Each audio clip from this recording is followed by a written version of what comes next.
Federigo. Ce conte est populaire dans le royaume de Naples. On y remarque, ainsi que dans beaucoup d'autres nouvelles originaires de la même contrée, un mélange bizarre de la mythologie grecque avec les croyances du christianisme. Il paraît avoir été composé vers la fin du Moyen Âge.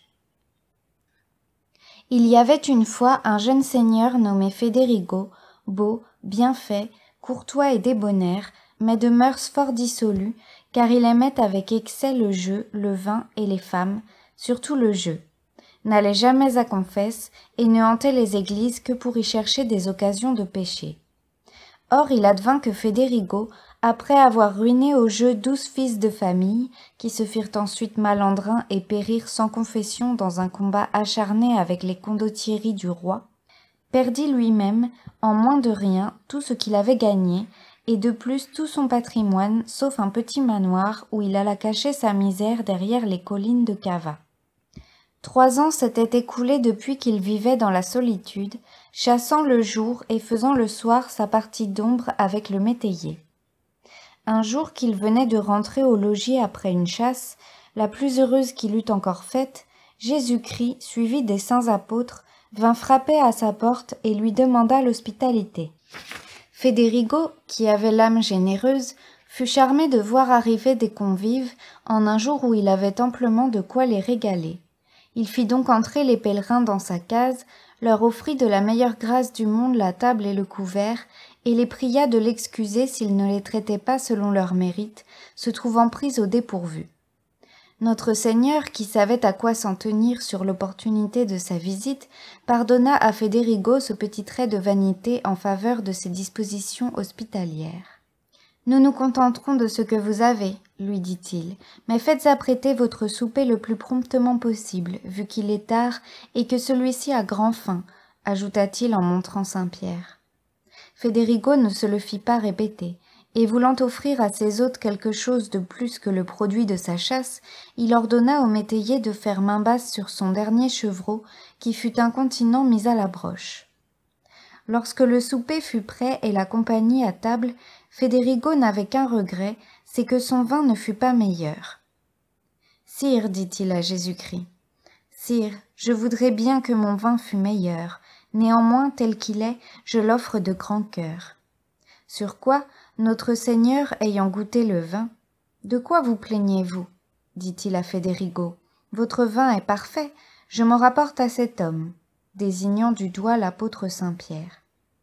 Saint-Pierre, l'ayant savouré, le déclara excellent, proprio stupendo, et pria son hôte de boire avec lui.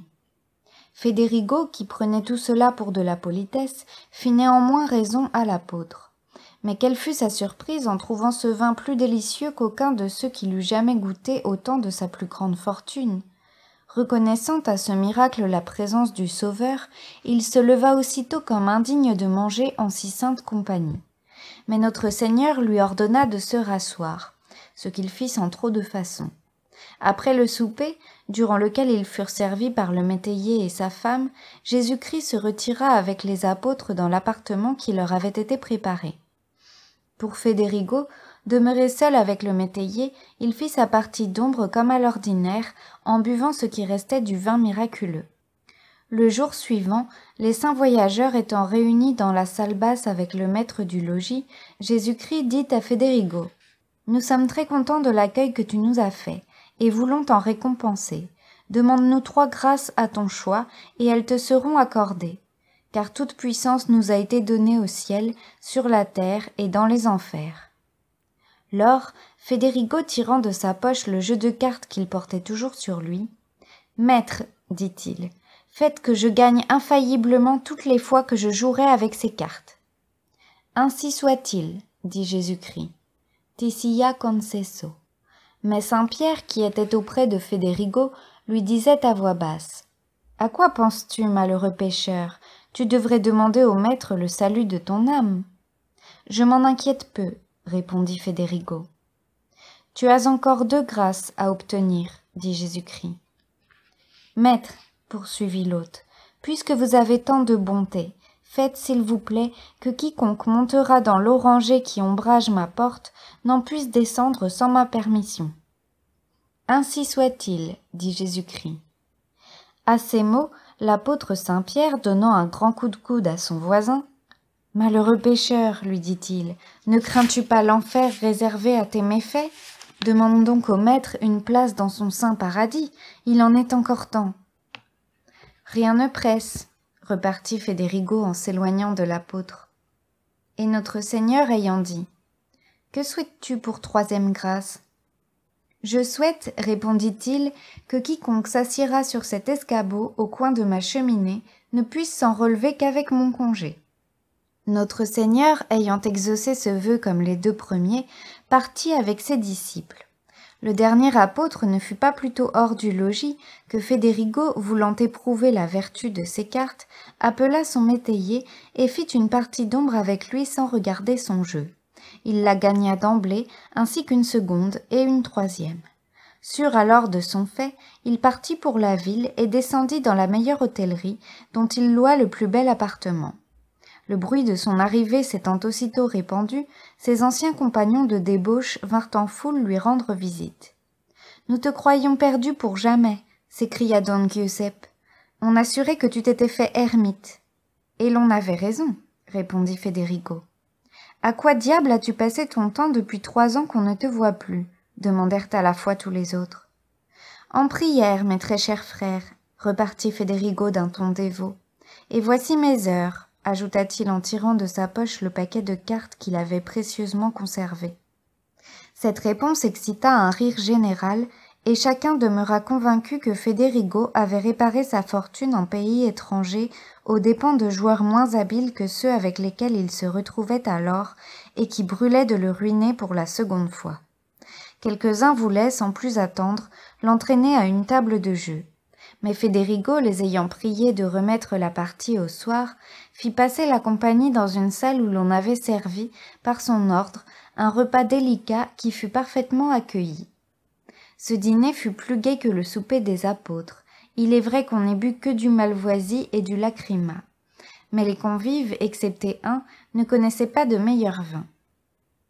Avant l'arrivée de ses hôtes, Fédérigo s'était muni d'un jeu de cartes parfaitement semblable au premier, afin de pouvoir au besoin le substituer à l'autre et, en perdant une partie sur 3 ou 4, écarter tout soupçon de l'esprit de ses adversaires. Il avait mis l'un à sa droite et l'autre à sa gauche. Lorsqu'on eut dîné, la noble bande étant assise autour d'un tapis vert, Fédérigo mit d'abord sur table les cartes profanes et fixa les enjeux à une somme raisonnable pour toute la durée de la séance. Voulant alors se donner l'intérêt du jeu et connaître la mesure de sa force, il joua de son mieux les 2 premières parties et les perdit l'une et l'autre non sans un dépit secret. Il fit ensuite apporter du vin et profita du moment où les gagnants buvaient à leur succès passé et futur pour reprendre d'une main les cartes profanes et les remplacer de l'autre par les bénites. Quand la 3e partie fut commencée, Fédérigo, ne donnant plus aucune attention à son jeu, eut le loisir d'observer celui des autres et le trouva déloyal. Cette découverte lui fit grand plaisir. Il pouvait dès lors vider en conscience les bourses de ses adversaires. Sa ruine avait été l'ouvrage de leur fraude, non de leur bien joué ou de leur fortune. Il pouvait donc concevoir une meilleure opinion de sa force relative, opinion justifiée par des succès antérieurs. L'estime de soi, car à quoi ne s'accroche-t-elle pas, la certitude de la vengeance et celle du gain sont 3 sentiments bien doux au cœur de l'homme. Fédérigo les éprouva tous à la fois.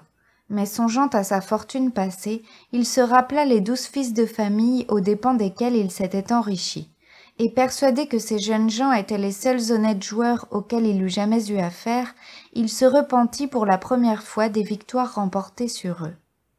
Un nuage sombre succéda sur son visage aux rayons de la joie qui perçait, et il poussa un profond soupir en gagnant la 3e partie. Elle fut suivie de plusieurs autres, dont Fédérigo s'arrangea pour gagner le plus grand nombre, en sorte qu'il recueillit dans cette première soirée de quoi payer son dîner et 1 mois du loyer de son appartement. C'était tout ce qu'il voulait pour ce jour-là. Ses compagnons désappointés promirent, en le quittant, de revenir le lendemain.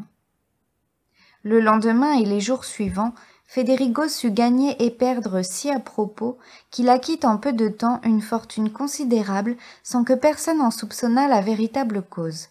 Alors il quitta son hôtel pour aller habiter un grand palais où il donnait de temps à autre des fêtes magnifiques. Les plus belles femmes se disputaient un de ses regards. Les vins les plus exquis couvraient tous les jours sa table, et le palais de Federigo était réputé le centre des plaisirs. Au bout d'un an de jeu discret, il résolut de rendre sa vengeance complète en mettant à sec les principaux seigneurs du pays. À cet effet, ayant converti en pierreries la plus grande partie de son or, il les invita 8 jours d'avance à une fête extraordinaire pour laquelle il mit en réquisition les meilleurs musiciens, baladins, etc., et qui devait se terminer par un jeu des mieux nourris. Ceux qui manquaient d'argent en extorquèrent aux Juifs. Les autres apportèrent ce qu'ils avaient et tout fut raflé. Federigo partit dans la nuit avec son or et ses diamants.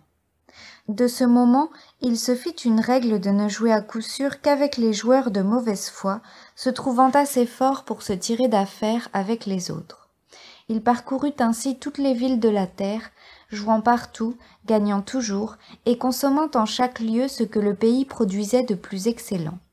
Cependant, le souvenir de ses 12 victimes se présentait sans cesse à son esprit et empoisonnait toutes ses joies. Enfin, il résolut un beau jour de les délivrer ou de se perdre avec elles. Cette résolution prise, il partit pour les enfers, un bâton à la main et un sac sur le dos, sans autre escorte que sa levrette favorite, qui s'appelait Marchesella. Arrivé en Sicile, il gravit le mont Gibel et descendit ensuite dans le volcan, autant au-dessous du pied de la montagne que la montagne elle-même s'élève au-dessus de Piamonte. De là, pour aller chez Pluton, il faut traverser une cour gardée par Cerbère. Federigo la franchit sans difficulté, pendant que Cerbère faisait fête à sa levrette, et vint frapper à la porte de Pluton. Lorsqu'on l'eut conduit en sa présence, « Qui es-tu » lui demanda le roi de l'abîme. « Je suis le joueur Federigo. Que diable viens-tu faire ici ?»« Pluton, » répondit Federigo, « si tu estimes que le premier joueur de la terre soit digne de faire ta partie d'ombre, voici ce que je te propose. Nous jouerons autant de parties que tu voudras, que j'en perde une seule, et mon âme te sera légitimement acquise avec toutes celles qui peuplent tes états. Mais si je gagne, j'aurai le droit d'en choisir une parmi tes sujettes pour chaque partie que j'aurai gagnée et de l'emporter avec moi. »« Soit, » dit Pluton, et il demanda un paquet de cartes. « En voici un, » dit aussitôt Federigo en tirant de sa poche le jeu miraculeux, et ils commencèrent à jouer. Federigo gagna une première partie et demanda à Pluton l'âme de Stefano Pagani, l'un des 12 qu'il voulait sauver. Elle lui fut aussitôt livrée, et l'ayant reçue, il la mit dans son sac. Il gagna de même une seconde partie, puis une troisième, et jusqu'à 12, se faisant livrer chaque fois et mettant dans son sac une des âmes auxquelles il s'intéressait. Lorsqu'il eut complété la 12e, il offrit à Pluton de continuer. « Volontiers, dit Pluton, qui pourtant s'ennuyait de perdre, mais sortons un instant, je ne sais quelle odeur fétide vient de se répandre ici. » Or, il cherchait un prétexte pour se débarrasser de Federigo, car à peine celui-ci était-il dehors avec son sac et ses âmes que Pluton cria de toute sa force qu'on fermât la porte sur lui. Federigo, ayant de nouveau traversé la cour des enfers, sans que Cerbère y prît garde, tant il était charmé de sa levrette, regagna péniblement la cime du mont Gibel. Il appela ensuite Marchesella, qui ne tarda pas à le rejoindre, et redescendit vers Messine, plus joyeux de sa conquête spirituelle qu'il ne l'avait jamais été d'aucun succès mondain. Arrivé à Messine, il s'y embarqua pour retourner en terre ferme et terminer sa carrière dans son antique manoir. À quelques mois de là, Marchesella mit bas une portée de petits monstres, dont quelques-uns avaient jusqu'à 3 têtes. On les jeta tous à l'eau. Au bout de 30 ans, Federigo en avait alors 70, la mort entra chez lui et l'avertit de mettre sa conscience en règle parce que son heure était venue. « Je suis prêt, » dit le moribond, « mais avant de m'enlever, ô mort, donne-moi, je te prie, un fruit de l'arbre qui ombrage ma porte. Encore ce petit plaisir et je mourrai content. »« S'il ne te faut que cela, dit la mort, je veux bien te satisfaire. » Et elle monta dans l'oranger pour cueillir une orange. Mais lorsqu'elle voulut descendre, elle ne le put pas. Federigo s'y opposait. « Ah, Federigo, tu m'as trompée, s'écria-t-elle. Je suis maintenant en ta puissance, mais rends-moi la liberté, et je te promets 10 ans de vie. »« 10 ans? Voilà grand-chose, dit Federigo. Si tu veux descendre, mamie, il faut être plus libéral. Je t'en donnerai 20. Tu te moques, je t'en donnerai 30. Tu n'es pas tout à fait au tiers. Tu veux donc vivre 1 siècle? Tout autant, ma chère. Federigo, tu n'es pas raisonnable. Que veux-tu? J'aime à vivre. Allons, va pour 100 ans, dit la mort, il faut bien en passer par là. Et elle put aussitôt descendre. Dès qu'elle fut partie, Federigo se leva dans un état de santé parfaite et commença une nouvelle vie avec la force d'un jeune homme et l'expérience d'un vieillard. Tout ce que l'on sait de cette nouvelle existence est qu'il continua à satisfaire curieusement toutes ses passions, et particulièrement ses appétits charnels, faisant un peu de bien quand l'occasion s'en présentait, mais sans plus songer à son salut que pendant sa première vie. Les 100 ans révolus, la mort vint de nouveau frapper à sa porte et le trouva dans son lit. « Es-tu prêt ?» lui dit-elle. « J'ai envoyé chercher mon confesseur, » répondit Federigo. « Assieds-toi près du feu jusqu'à ce qu'il vienne. Je n'attends que l'absolution pour m'élancer avec toi dans l'éternité. » La mort, qui était bonne personne, alla s'asseoir sur l'escabeau et attendit 1 heure entière sans voir arriver le prêtre. Commençant alors à s'ennuyer, elle dit à son hôte: « Vieillard, pour la 2e fois, n'as-tu pas eu le temps de te mettre en règle depuis 1 siècle que nous ne nous sommes vus ?»« J'avais, par ma foi, bien autre chose à faire, » dit le vieillard avec un sourire moqueur. « Eh bien, reprit la mort indignée de son impiété, tu n'as plus 1 minute à vivre. »« Bah, dit Federigo tandis qu'elle cherchait en vain à se lever, je sais par expérience que tu es trop accommodante pour ne pas m'accorder encore quelques années de répit. »« Quelques années ? Misérable !» Et elle faisait d'inutiles efforts pour sortir de la cheminée. « Oui, sans doute. Mais cette fois-ci je ne serai point exigeant, et comme je ne tiens plus à la vieillesse, je me contenterai de 40 ans pour ma 3e course. » La mort vit bien qu'elle était retenue sur l'escabeau, comme autrefois sur l'oranger, par une puissance surnaturelle. Mais dans sa fureur, elle ne voulait rien accorder. « Je sais un moyen de te rendre raisonnable, » dit Federigo, et il fit jeter 3 fagots sur le feu. La flamme eut, en un moment, rempli la cheminée en sorte que la mort était au supplice. « Grâce, grâce !» s'écria-t-elle en sentant brûler ses vieux os. « Je te promets 40 ans de santé. » À ces mots, Federigo dénoua le charme, et la mort s'enfuit à demi rôtie. Au bout du terme, elle revint chercher son homme, qui l'attendait de pied ferme, un sac sur le dos. « Pour le coup, ton heure est venue, » lui dit-elle en entrant brusquement. « Il n'y a plus à reculer. Mais que veux-tu faire de ce sac ? » « Il contient les âmes de 12 joueurs de mes amis, que j'ai autrefois délivrés de l'enfer. »« Qu'ils y rentrent avec toi, » dit la mort, et saisissant Federigo par les cheveux, elle s'élança dans les airs, vola vers le midi et s'enfonça avec sa proie dans les gouffres du mont Gibel. Arrivée aux portes de l'enfer, elle frappa 3 coups. « Qui est là ?» dit Pluton. « Federigo le joueur, » répondit la mort. « N'ouvrez pas !» s'écria Pluton qui se rappela aussitôt les 12 parties qu'il avait perdues. « Ce coquin-là dépeuplerait mon empire. » Pluton refusant d'ouvrir, la mort transporta son prisonnier aux portes du purgatoire. Mais l'ange de garde lui en interdit l'entrée, ayant reconnu qu'il se trouvait en état de péché mortel. Il fallut donc à toute force, et au grand regret de la mort, qui en voulait à Federigo, diriger le convoi vers les régions célestes. « Qui es-tu » dit Saint-Pierre à Federigo quand la mort l'eut déposé à l'entrée du paradis. « Votre ancien hôte, répondit-il, celui qui vous régala jadis du produit de sa chasse. »« Oses-tu bien te présenter ici dans l'état où je te vois ?» s'écria Saint-Pierre. « Ne sais-tu pas que le ciel est fermé à tes pareils ? Quoi, tu n'es pas même digne du purgatoire et tu veux une place dans le paradis ?»« Saint-Pierre, dit Federigo, est-ce ainsi que je vous reçus quand vous vîntes avec votre divin maître, il y a environ 180 ans, me demander l'hospitalité ? » « Tout cela est bel et bon, » repartit Saint-Pierre d'un ton grondeur, quoique attendri. « mais je ne puis prendre sur moi de te laisser entrer. Je vais informer Jésus-Christ de ton arrivée, nous verrons ce qu'il dira. » Notre Seigneur, étant averti, vint à la porte du paradis, où il trouva Federigo à genoux sur le seuil, avec ses 12 âmes, 6 de chaque côté.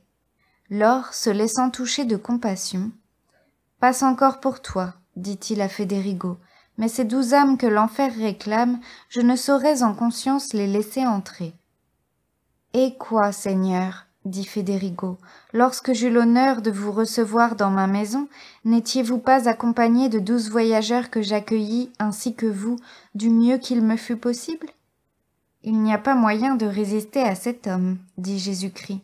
Entrez donc puisque vous voilà, mais ne vous vantez pas de la grâce que je vous fais, elle serait de mauvais exemple. » 1829.